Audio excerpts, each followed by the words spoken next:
Donc voilà, juste après ce micro-trottoir, on passe maintenant à l'avis du public sur ce thème d'aujourd'hui, la santé, soit à travers l'alimentation, soit à travers la gestion du sommeil.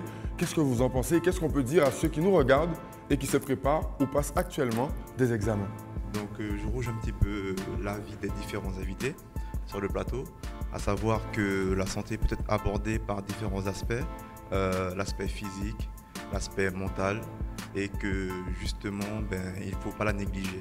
Donc éviter le surmenage, avoir des pauses détente justement. Donc à savoir que moi je pratique beaucoup de sport justement pour évacuer la frustration comme l'a dit Yanis. Donc j'ai une maxime que j'aime répéter, à savoir qu'un esprit sain dans un corps sain. Donc afin de pouvoir justement appréhender cet examen de manière sereine, plus calme, je vous conseille tous aussi de pratiquer un sport et d'éviter le surmenage et aussi toutes les conduites addictologiques. C'est clair qu'il y aura l'alcool, la drogue, tout ça, mais il y a aussi le phénomène des nouvelles technologies. Donc l'ordinateur, Internet, la PlayStation. Moi-même, des moments, je suis un fan, donc il faut que j'arrive des moments à me contrôler par rapport à la PlayStation, qui n'a jamais joué à PES. Donc voilà quoi. Donc c'est simplement pour témoigner et dire justement à tous ceux qui nous regardent, ménagez-vous et faites attention à votre santé pour votre réussite. Donc on te remercie Roselyne, que je n'ai pas présenté au départ. Donc on va passer maintenant à Cory, je crois aussi, qui voulait rajouter quelque chose juste après Roselyne.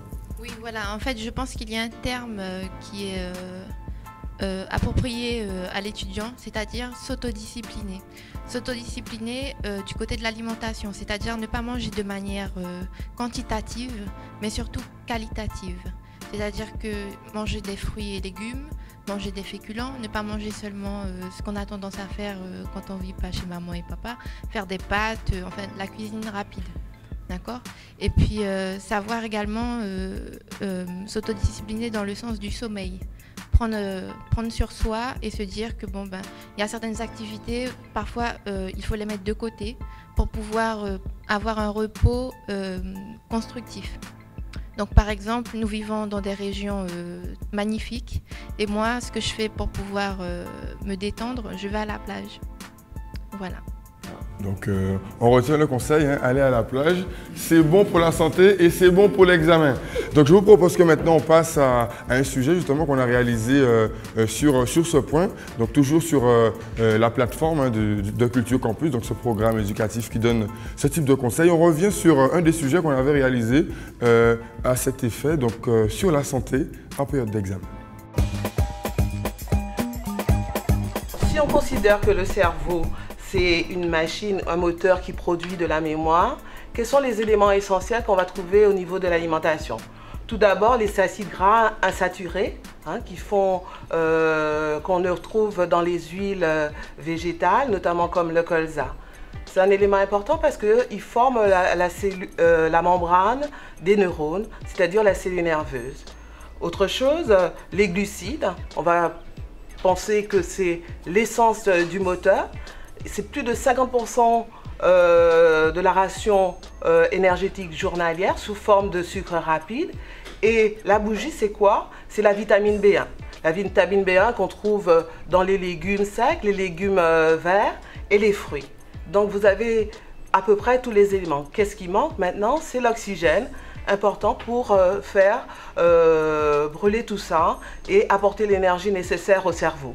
Il ne faut pas oublier que le fer également, c'est un élément important dans le sens que le fer, il est lié à l'oxygène dans le globule rouge et qui va apporter cet oxygène dans tout l'organisme et notamment dans notre moteur, c'est-à-dire le cerveau. Alors, pour booster les performances intellectuelles, je crois qu'il faut éviter de grignoter. Tout d'abord, c'est une prise de poids quand on grignote. Et facteur d'hypoglycémie, c'est-à-dire une chute du sucre dans l'organisme et on diminue de 30 à 35% ses performances intellectuelles. Alors, les éléments que je voudrais dire à la veille de l'examen, c'est surtout avoir un repas équilibré avec un apport de protéines au déjeuner et au dîner, une portion, soit sous forme de viande, de poisson ou bien des œufs. Au petit déjeuner, la part de protéines par les laitages accompagné de céréales, parce que dans les céréales, on va trouver notre bougie, c'est-à-dire la vitamine B1, et une hydratation assez complète. Mais il ne faut pas oublier qu'on a aussi un repos psychique. Ce n'est pas le moment de rentrer en conflit avec ses parents, ce n'est pas le moment d'avoir une rupture avec sa petite amie. Donc tous ces éléments permettent au cerveau de se régénérer et d'être prêt à assimiler, c'est-à-dire produire de la mémoire.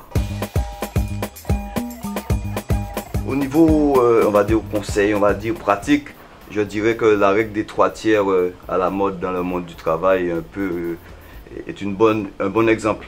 On va dire 2 tiers de travail, 1 tiers de détente.